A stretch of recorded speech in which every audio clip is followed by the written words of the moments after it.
primer contacto con la escultura fue, pues yo creo que a partir de los 7 años aproximadamente, cuando yo, viviendo que nací en el barrio de San Basilio, en el Alcázar Viejo, me cruzaba los llanos que había de Vistalegre frente, justo donde está la avenida de Conde de Vallellano. Y mi primer inicio era meterme en el tejar, ayudarle a cambiar macetas de lo que era la simple maceta, ¿no? Hacer los engobes de las tejas y empezar mis primeros contactos haciendo figuritas de Belén. Hacía, me acuerdo, con aquella edad mi padre tenía una moto con una tabla que la sacaba a la calle y la tabla de la moto es la que me servía de base para montar los belenes. Y montaba, pues, desde septiembre tenía el Belén montado ya. Empezaba, y luego las pinturas me las proporcionaba de la obra, en aquella época que se llevaba los colores, las habitaciones fuertes. Yo cogía en latita las pinturas y me servían de base para pintarlas. Claro, por allí pasaban todos los vecindarios. Mi madre avisaba a la vecina para que vieran los belenes. Y aquello ya, pues, aquello me motivaba, ¿no?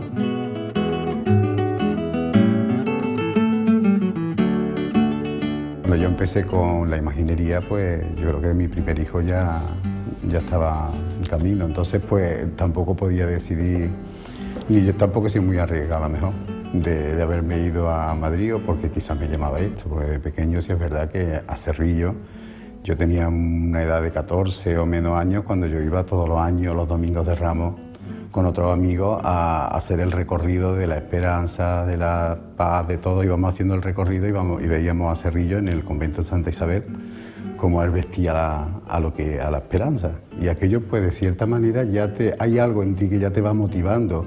Y de cierta manera, pues, era como un reto, el algún día hacer una imagen de Virgen y tenerla en un palio, que es lo que a mí me llenaba, ver un palio con una Virgen hecha de... Entonces aquello yo creo que fue el detonante, ¿no? de cómo empiezo con el interés por lo que es el tema religioso y cofrade.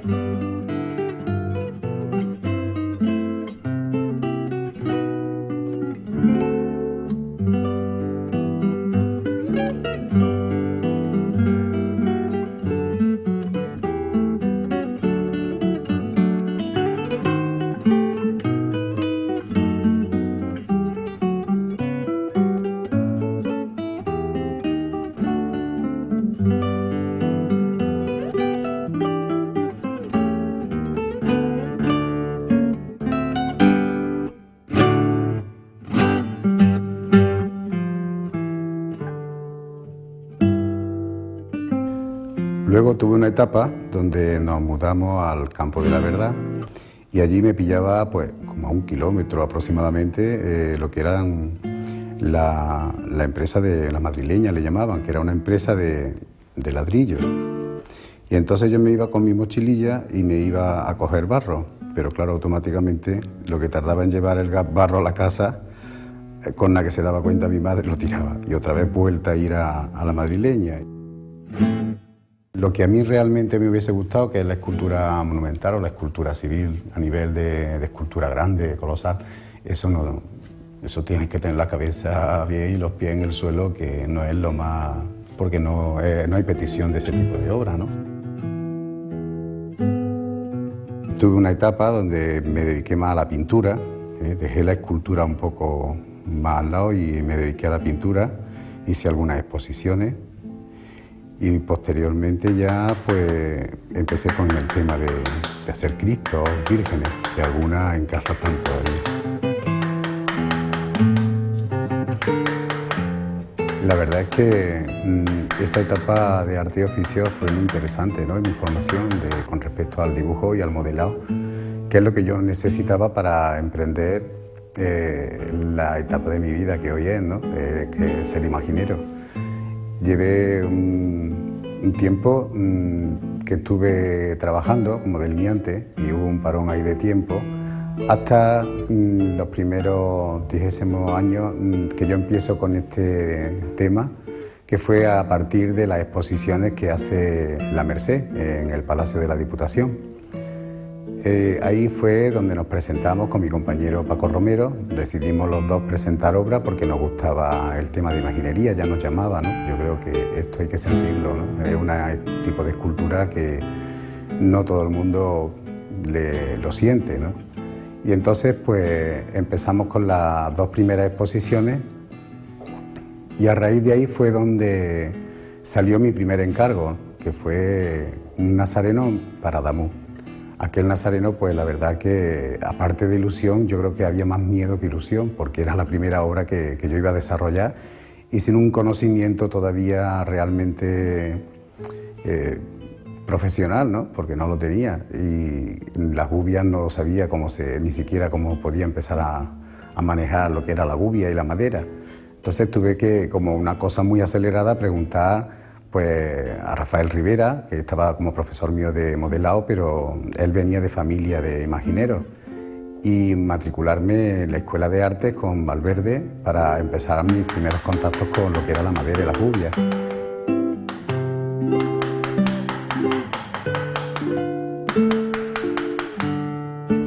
Una de mis primeras etapas fue el misterio del descendimiento de Montilla. Ahí me ponía a hacer un reto muy fuerte, ¿no? Que era hacer un crucificado y descendiéndolo a la vez, con una serie de movimientos y usando totalmente el natural, porque hoy día ya todavía sacamos de puntos, pero en esa época era directamente, era unos modelados pequeños y a partir de ese modelado empezar a darle forma a un cuerpo donde no existían modelos. Y aquello pues fue una etapa muy difícil, ¿no? Pero yo creo que hoy día para mí de la más satisfactoria y de la que más orgulloso me siento, ¿no? De esa etapa que tú emprendes apenas sí, que es una lucha continua contigo y lo que quieres sacar que a veces la mente no va con la mano, ¿eh? Y eso era bastante interesante.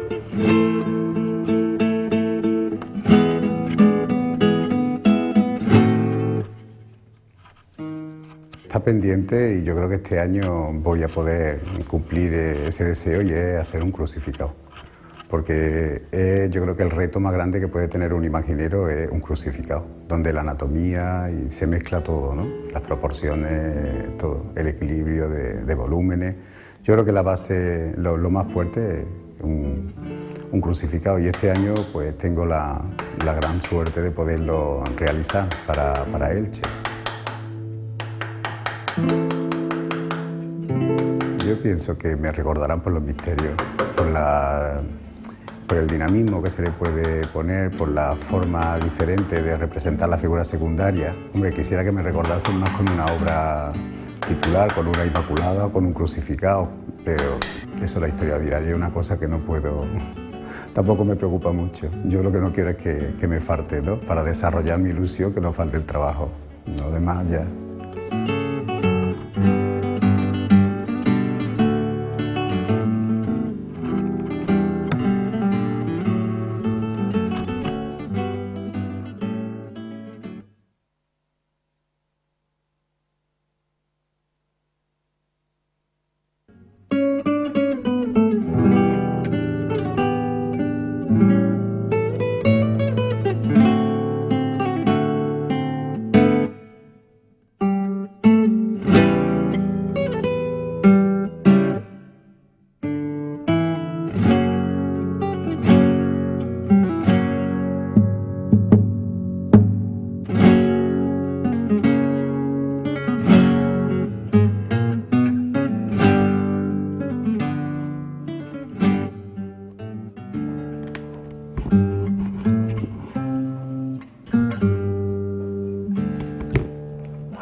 A mí me gustaba la carpintería. Yo a los Reyes le pedía herramientas de carpintería, no solía pedir juguetes, pedía mecanos, pedía cosas de ese tipo un poco manuales.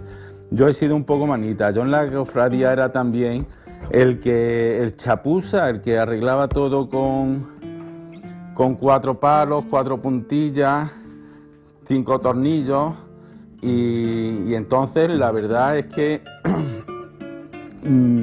tenía inquietud por todos los oficios en general. Yo siempre digo que si a mí se me hubiera atravesado la oportunidad de ir a un taller de talla o de orfebrería, pues quizá ahora en vez de bordador fuese tallista u orfebre, ¿no?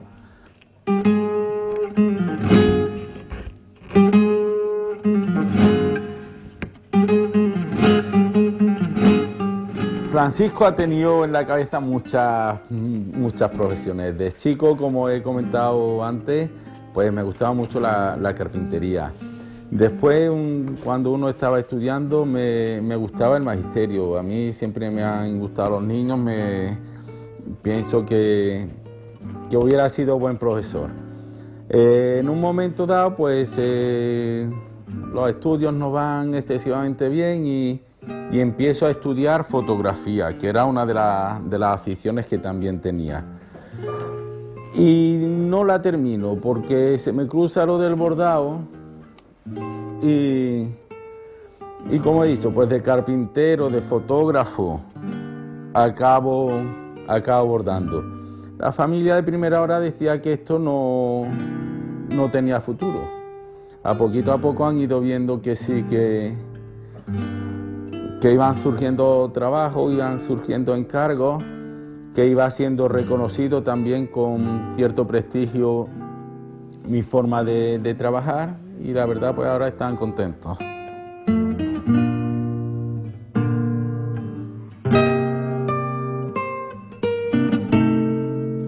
Pues mis raíces de ser bordador son muy sencillas.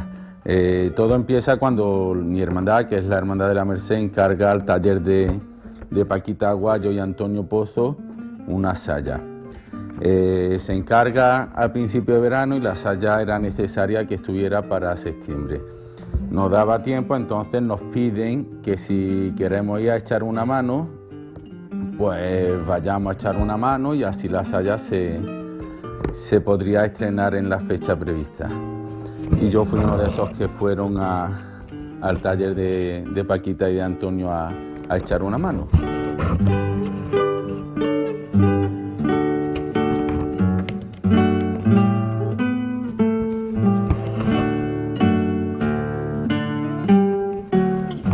Yo de joven, antes de meterme en lo que es la cofradía, la verdad pienso que como casi todo el mundo en general, ver los pasos pasar y no repara en todo lo que rodea la imagen. A mí la verdad no me llamaba la atención nada. Yo por circunstancias también de la vida tenía un amigo costalero aquí en la Hermandad de la Merced y me dijo, oye, mira que hace falta gente.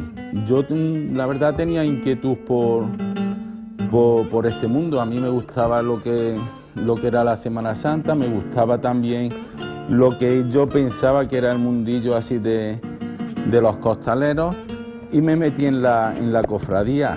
Y yo inquietud y fijarme, en principio no, fue un poquito ya cuando empecé a conocer un poquillo el mundo que rodea las cofradías, que no es solo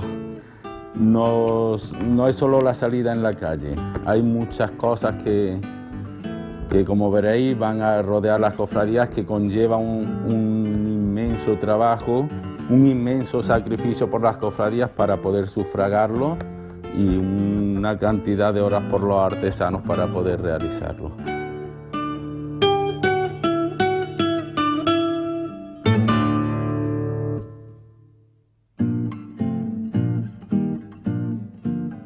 Hay mucha gente que dice que esto es solo artesanía, pero aquí el bordador, al bordador le dan un dibujo y ese dibujo hay que interpretarlo y en la interpretación está el arte que nosotros le ponemos a la pieza.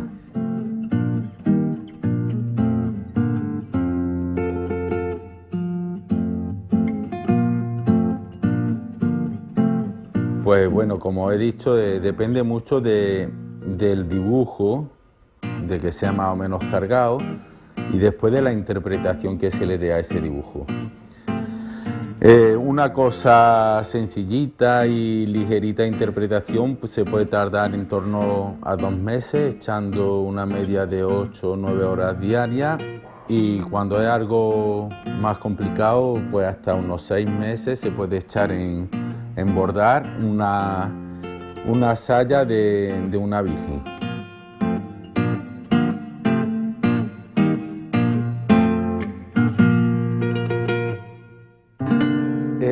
Yo tengo una anécdota, la verdad, curiosa, no graciosa, pero sí curiosa, y me quedé con las ganas de decir he sido yo. Iba paseando por la plaza del Duque de Sevilla y escuché a dos personas que iban hablando. Yo estuve allí en una tienda de Sevilla, estuve expuesto el Sin Pecado de la Hermandad de la Estrella de aquí de Córdoba. Y bueno, ya un par de meses después, chispa más o menos, iba paseando, como digo, por la Plaza del Duque y oigo a dos personas, una que dice: oye, ¿has visto el sin Pecado que había expuesto en la tienda en la que estaba? Y no, ¿de quién era? Pues no sé quién lo hizo, es de Córdoba. Y la verdad me entró ganas de volverme a decir, lo he hecho yo, ¿no? Pero por cortedad me quedé ahí un poquillo pillado.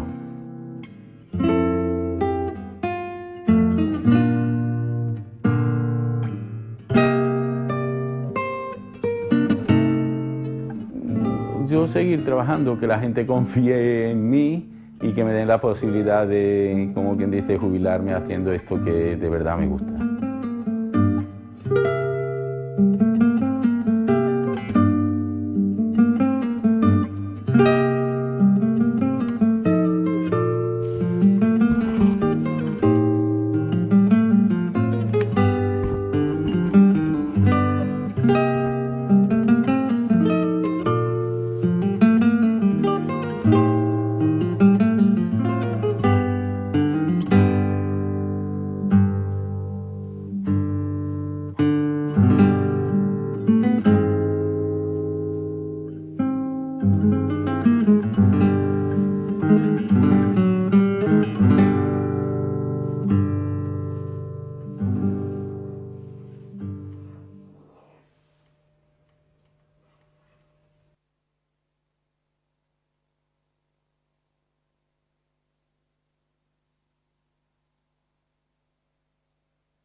Desde que tenía los pañales puestos estoy viendo piezas de paso, ya que mi padre es uno de los artistas de la época que trabajan para la Semana Santa cordobesa, ¿no? Entonces, claro, digamos que desde, como ya te estoy diciendo, desde los pañales estoy viendo piezas. Al ver un paso de Semana Santa yo recuerdo una de las primeras piezas que más me llaman la atención y más recuerdo es la Virgen de la Candelaria de Córdoba, la oración en el huerto, la cofradía de la oración en el huerto, cuando mi padre la está ejecutando, ¿no? Entonces recuerdo desde pequeñito advertirle a mis padres que yo quería ser hermano de esa cofradía y salir con esa Virgen y demás.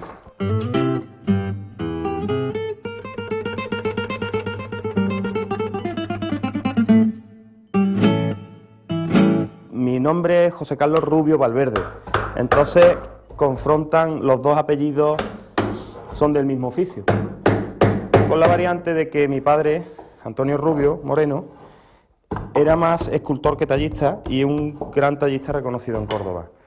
Entonces, sí, efectivamente me viene de los dos apellidos. Mi abuelo, Rafael Valverde Toscano, él es el autor del Paso del Caído de Córdoba, del Paso de Pasión de la Hermandad del Alcázar Viejo, de muchos trabajos de decoración de interior y de muchos otros pasos ya malogrados en la Semana Santa cordobesa, como puede ser el Paso del Resucitado o el paso antiguo también del Prendimiento de la Cofradía de Salesianos.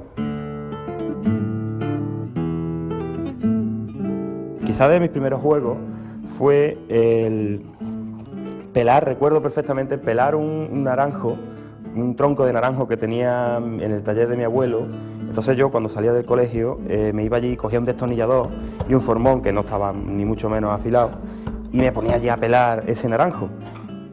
Digamos que sí, que desde pequeñito probablemente mis primeros juegos tuvieron que ver con este mundo, ¿no? Estoy seguro de que sí. De hecho, entiendo que es una de las mejores enseñanzas que puede llevar a cabo.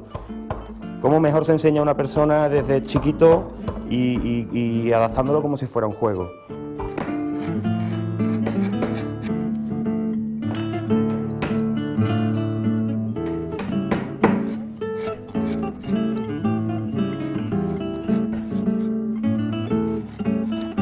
Lo primero fue tener una capacitación cultural, artística y demás, y una de las primeras exigencias que mi padre me da al yo decirle una vez acabo EGB quiero ser tallista, fue que yo tenía que pasar por la Escuela de Arte y Oficio, a la vez que compatibilizaba el aprendizaje en el taller con él.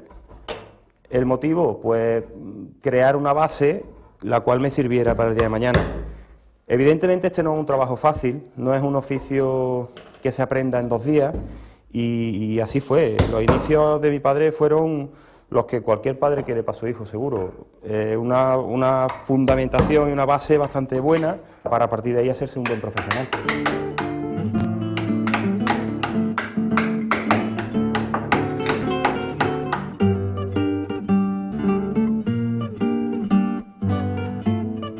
Una vez ingreso en la Escuela de Arte y Oficio y a su vez compatibilizo taller con mi padre por las mañanas, por la tarde estoy en la escuela, es verdad que el primer año sirve de un poco en fin, de ver si sirvo o no sirvo para este oficio, si me gusta realmente o no, o si era un capricho de un crío, ¿no? Entonces, digamos que empezamos.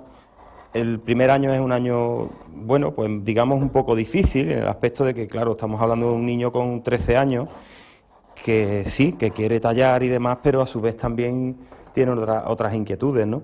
Inquietudes, por ejemplo, a mí me gustaba mucho el baloncesto y demás, ¿no? Entonces, bien, pues estando en la escuela, doy con profesores, que uno de ellos era mi tío, Rafael, que me incentivan un poco en el aspecto de yo recuerdo mucho, con mucho cariño, a la profesora de Historia del Arte, Rosario Castejón. También recuerdo otro profesor como era Antonio Bujalance, lo tuve en dibujo artístico. Y estas personas, digamos que poco a poco van dándome alas a creerme que realmente valía para esto. Por supuesto, todo bajo la supervisión y enseñanza de mi padre, que es mi mejor valedor, ¿no? Yo siempre he dicho mi padre, mi amigo y mi maestro, porque sin él no hubiéramos llegado a lo que hoy en día somos en el mundo artístico.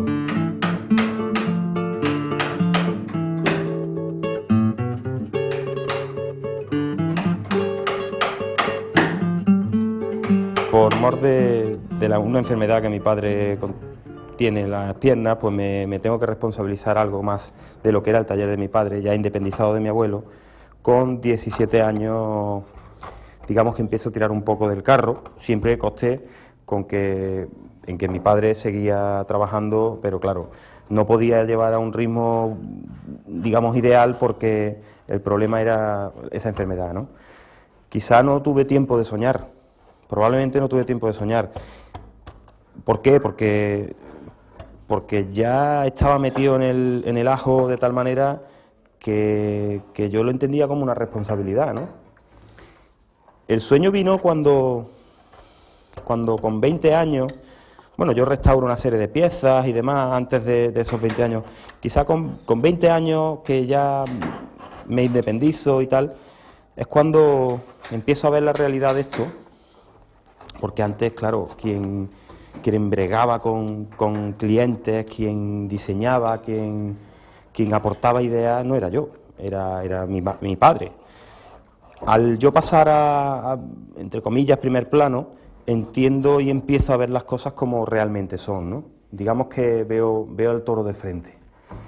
Y ahí sí que empiezo a ser yo mismo, empiezo a crear mi propio estilo.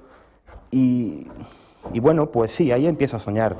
empiezo a soñar con las posibilidades pues de trabajar como imaginero y compatibilizarlo a la vez como tallista, porque yo empiezo en este mundo, a mí que lo que me lleva al mundo de la talla es la imaginería. Yo empiezo modelando piezas y demás, y de hecho no trabajo en la imaginería porque, o sí, mejor dicho, trabajo algo en la imaginería, pero llego a tal punto de encargo en el mundo de la talla que me hace ver que la gente a mí me ve como tallista y que realmente soy mucho mejor tallista que imaginero.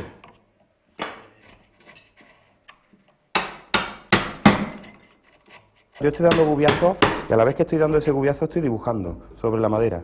Eso es una cosa muy importante. O sea, el manejo de la gubia va en todo momento ligado a la composición del dibujo y a los ritmos de un mismo dibujo, ya bien sea ornamental o incluso anatómico.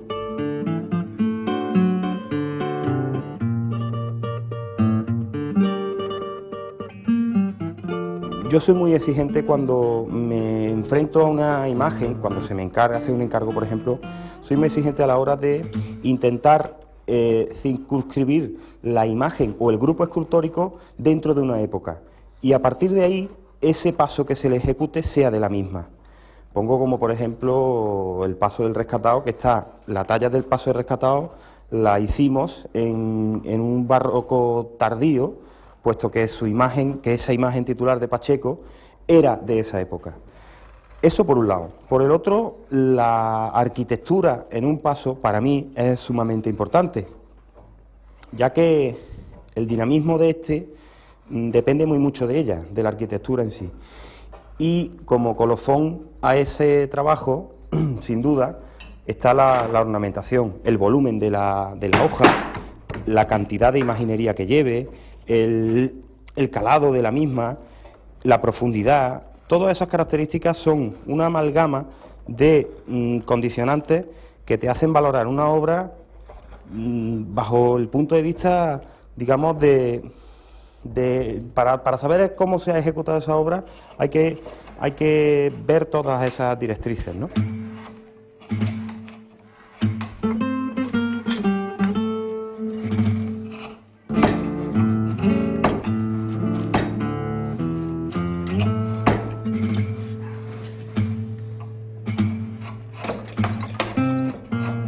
Sobre el papel en blanco se empieza el proyecto.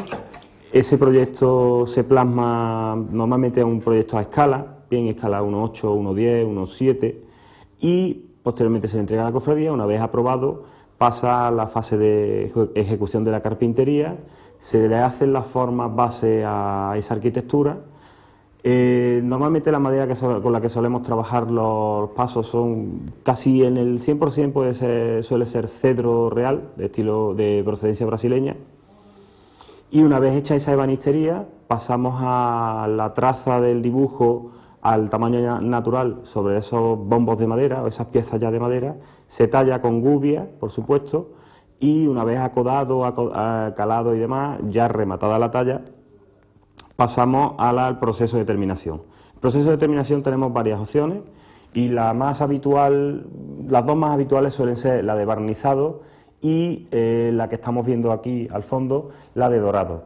Este proceso tiene muchísimo más trabajo, puesto que tiene muchas más horas de elaboración, se recubre la madera de estuco, que es un sulfato cálcico con colas naturales.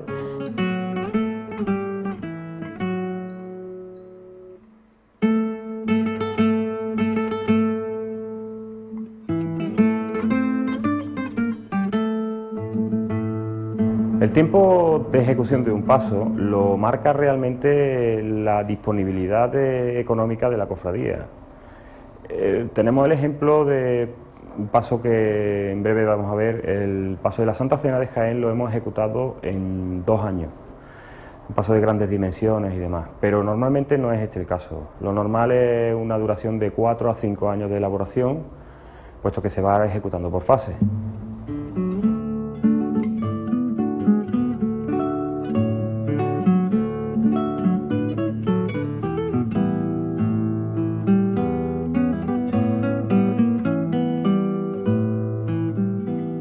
Probablemente los primeros encargos que se me hacen, que son unas restauraciones de imágenes, recuerdo que era El cautivo de Palma del Río, Esperanza de Almodóvar, que era conjuntamente con mi padre, y Resucitado de Montoro, son quizás los primeros trabajos importantes que como taller autónomo entre comillas, porque ya os digo, tenía la supervisión del maestro, son los que me hacen entrever ya que esto ya tenía forma y que yo iba a tener un taller en el futuro.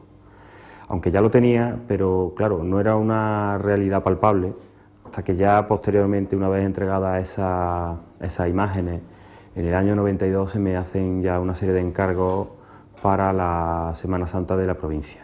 Fueron pasos como para el Resucitado de Montoro, Resucitado de Castro del Río, y otros muchos que empezamos a elaborar a partir, como ya os digo, del 92. Posteriormente vienen encargos ya mucho más fuertes, como pueden ser el templete de la Virgen de Luna de Pozo Blanco, el paso de la Vera Cruz de Andújar.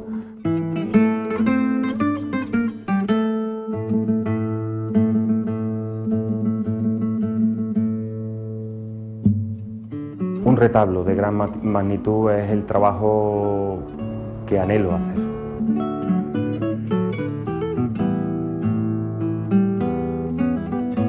La cuarta generación dentro de un mismo apellido, de los Rubios, bueno, la cuarta es los Valverde y la quinta la tercera es los Rubios, para mí sería precioso y estoy seguro que para mi hermano Antonio también.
Siempre me ha gustado el dibujo, me ha gustado la pintura y derivé hacia el diseño de joyería.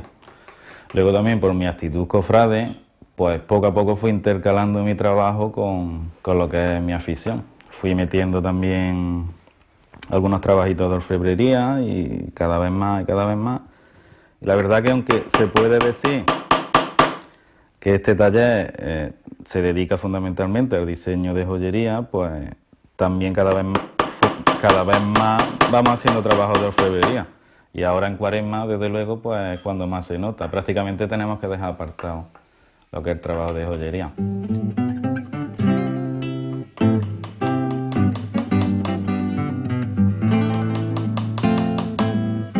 Me ha gustado mucho el tema de la orfebrería artística, lo he estudiado. De hecho, hago bastantes colaboraciones en revistas, en publicaciones sobre orfebrería antigua y esa curiosidad siempre la he tenido. Entonces, evidentemente, me fijaba en la calidad de las piezas, ¿no? Y más en Córdoba tenemos orfebres de una categoría impresionante, que muchas veces pasan desapercibidos, porque para el cofrade se fija muchas veces en los sevillanos, lo que hay en Sevilla y demás, y no podemos olvidar que aquí es cuna de la joyería, cuna de la orfebrería. Aquí había orfebres de categoría impresionante, de antiguos y no tan antiguos. Me acuerdo ahora de García Armenta, de Pedro Dueña, profesor de la Escuela de Arte. Y tenemos el paso de la Virgen de los Dolores, trabajos de orfebrería magníficos, impresionantes, que sin duda estuvieran en otra ciudad, no vamos a mencionar cuál, estarían catalogados como obras fundamentales de la orfebrería. Por afinidad afectiva, tenía mucha relación con la Hermandad de la Merced, soy hermano de la Hermandad de la Merced, mi tío Antonio, hermano de la Hermandad de la Merced, y por medio de ellos, mi primer trabajo precisamente fue el llamado del palio de la Virgen de la Merced, que yo intenté incorporar las técnicas de la joyería contemporánea, que es el trabajo que yo dominaba, a lo que es la técnica de la orfebrería.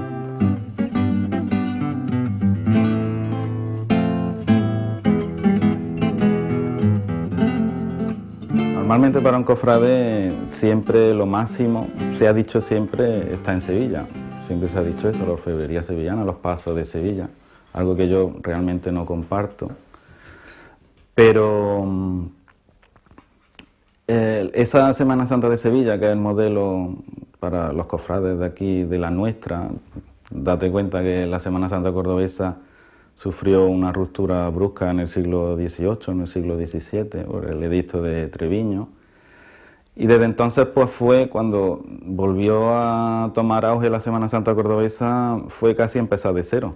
Entonces había muchas raíces perdidas, muchas piezas de orfebrería perdidas, muchos bordados perdidos, todo el patrimonio de las cofradías, todo eso lo teníamos perdido y fue prácticamente empezar.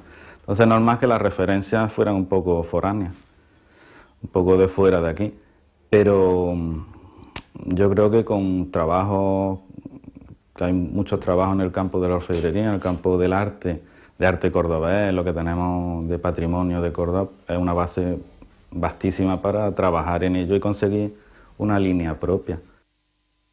Tenemos a Damián de Castro en el siglo XVIII en orfebrería y curiosamente ha sido un artista que no ha dado pie a muchas producciones artísticas, cuando podemos vanagloriarnos de tener un estilo propio cordobés, que es la rocalla dieciochesca y poco ponderado, evidentemente.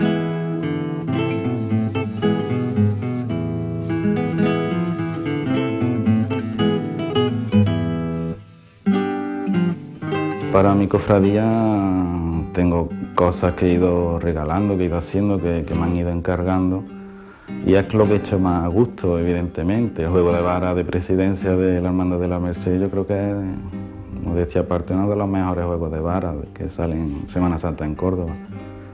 El puñal de la Virgen de Oro que estrenamos el año pasado. En fin, hay cosas. La orfebrería del Paso de Santa Faz también estamos trabajando en ello desde hace bastante tiempo.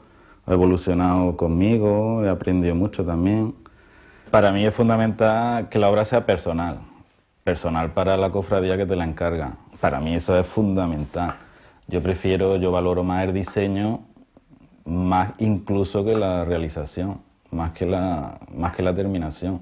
Un buen diseño siempre queda, aunque la ejecución no sea al 100% perfecta, pero un mal diseño con una ejecución perfecta sigue siendo un mal diseño. Las líneas, esto es un mundo artístico, entonces la forma es fundamental. Entonces a mí me gusta mucho personalizar, es que yo creo que es la única manera, que vea una pieza en cualquier sitio, en una exposición, en cualquier lado, y inmediatamente la gente diga, esto es de la Virgen de la Oliva, esto es de la Pastora de Cantillana, porque le da personalidad, le da riqueza, le da originalidad y sale ganando la cofradía, sale ganando la Semana Santa. Normalmente cuando me encargan un trabajo importante, por ejemplo ahora estamos trabajando en el diseño de la corona para la coronación canónica de la Virgen de la Misericordia de la Hermandad de los Favores en Granada, y lo primero que hago es pedirle a la hermandad documentación, toda la que se le ocurra, boletines, voy allí, veo el barrio, veo las imágenes, pido su historia. En eso me sirve de base de datos para diseñar la pieza que yo creo que se adapta a las características de esa hermandad, de esa imagen. Inspirándonos, desde luego, sin podernos salir demasiado en lo que es la orfebrería tradicional, porque claro, es un mundo que es tradicional, vive de unas tradiciones y el arte que vemos en la Semana Santa, que vemos en la orfebrería religiosa, está inspirado siempre en artes pasados, en el barroco, en el rococó, en el neoclásico. Aunque últimamente se están haciendo los pinitos de innovar, de intentar traer un arte más moderno al arte de las cofradías, pero yo creo que hay que hacerlo con mucho tacto, porque eso puede suponer una ruptura que no se puede asimilar fácilmente, y más teniendo en cuenta en el conjunto en el que se va a mover esa pieza. Dentro de la línea de incorporar estilos un poco más modernos, cualquier material es válido. Puede tratar de cristal tallado, se puede hablar de cualquier tipo de material. Normalmente la orfebrería se hace en metal, en plata y en casos muy reducidos y muy especiales en oro. O los artistas que trabajan para la Semana Santa, es muy fácil el recurso de decir es que los cofrades, es que no entienden, es que... Pero yo lo comprendo porque también tengo mi visión cofrade. Y el trabajo inmenso que supone una cofradía, las horas que eso supone para su junta de gobierno, para su hermano mayor, hace muchas veces que se escapen cosas y detalles que luego son muy llamativos, como es la línea artística de la cofradía, como es varias cosas, pero prácticamente es comprensible, vamos, es comprensible. Falta a lo mejor un poco de conocimiento artístico. Pero claro, la Semana Santa es un cúmulo de cosas. Tenemos la religiosidad popular, la catequesis pública, que es fundamental, nuestros cultos a nuestros titulares.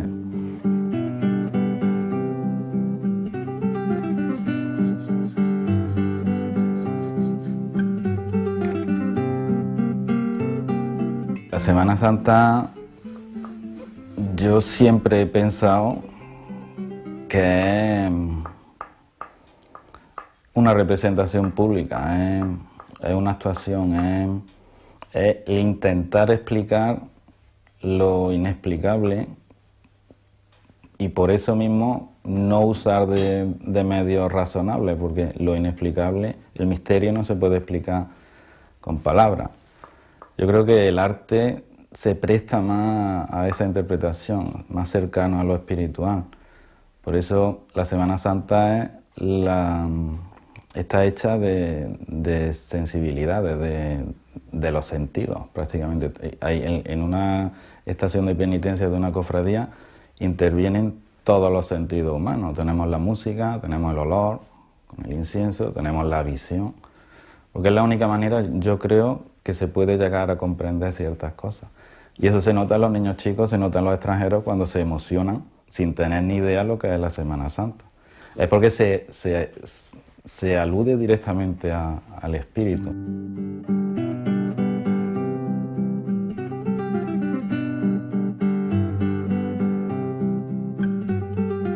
Yo creo fundamentalmente que toda la obra de orfebrería, de bordado, de lo que sea que interviene en un paso de Semana Santa, tienen que tender a realzar la imagen. Eso es lo fundamental. Y si no se nota ese arte, no pasa nada, porque lo fundamental es la imagen que va en el paso. Ahora, como entendido, el que va fijándose poco a poco en los detalles, evidentemente unas jarras con un diseño exquisito, con un cincelado impecable, con una forma ideal, para mí trasciende lo artesanal y llega a lo artístico, evidentemente. Últimamente está habiendo mucha bibliografía sobre orfebrería artística, algo que no existía hasta hace poco. Se está realmente valorando lo que son las artes aplicadas, que en un tiempo eran la hermana pobre del arte, ¿no?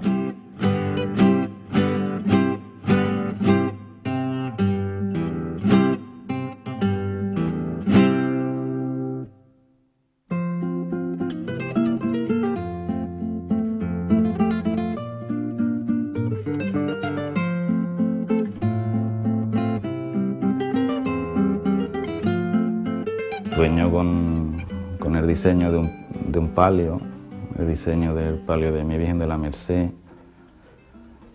No sé, sueño varias cosas. Cualquier pieza que haga para la Virgen de la Angustia, cualquier pieza que haga para la Virgen de los Dolores, es siempre un sueño.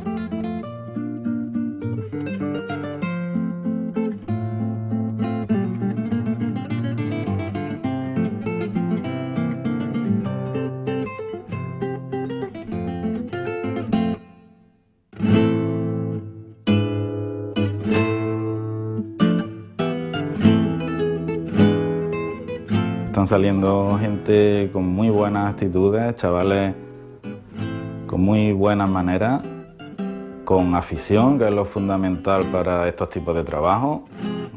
Afición es fundamental y yo lo veo bastante bien. Aquí en Córdoba hay cantera y hay posibilidades para que la Semana Santa cordobesa o la orfebrería o el arte, vamos a ser más amplios, el arte cordobés salga fuera de lo que es el localismo solo de la ciudad.